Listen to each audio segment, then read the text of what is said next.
I have identified that my most creative thinking happens in the car, and it's where I daydream and my mind wanders.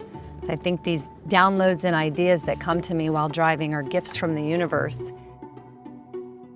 I feel I'm very connected to my inner 8-year-old, and she has been a real guiding force for me. And I believe that as we grow and become adults, we lose that connection to our inner child. And the inner child sees the world in such a new and exciting way. I sold fax machines door to door for 7 years until one day I cut the feet out of control top pantyhose to solve an undergarment issue that I had on what the heck do you wear under these white pants? Spanx was a very new type of revolutionary undergarment that filled the void between the traditional panty, which left a panty line, a visible panty line that women could see under pants, and the girdle, which was way too thick, too hot, and basically overkill for day-to-day life.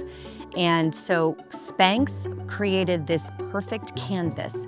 It was the first time anyone ever took hosiery material and created an undergarment that wasn't meant to be seen.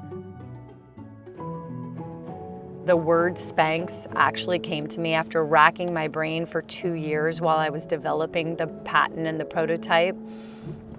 What am I gonna name this? What am I gonna name this? And then got in the car and sitting in traffic right here in Atlanta, I almost saw the word appear across the windshield. And when I got home, I went on the website uspto.gov and I typed in SPANKS, and at the very last minute, I backspaced the K and the S and changed it to an X and hit submit. The Lucky Red backpack for me was something that I really held on to in my moments of real fear, but it allowed me to go through the door of Neiman Marcus. It allowed me to bet on myself and go on national TV and talk about this invention. I had the Lucky Red backpack with me when I cold called factories in North Carolina. The inspiration for Sneaks was I wanted to invent the world's most comfortable high heel. I, as a consumer, was so frustrated with how uncomfortable my high heels were. They were incredibly painful, and they haven't really changed since the 1500s.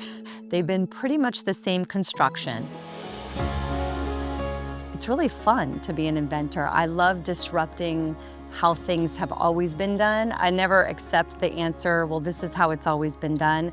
My advice to any inventors is always to never lose the 8-year-old inside of you, because we all were 8 years old at one point in time where the world was filled with wonder and we didn't know limitations in the way that we do as we start to become adults. I often find when I have an idea, the more ridiculous that people think it is, the more excited I get about it, and the more that people resist it and tell me it can't be done. It's in the times and in the moments when people tell me something can't be done that I get so excited.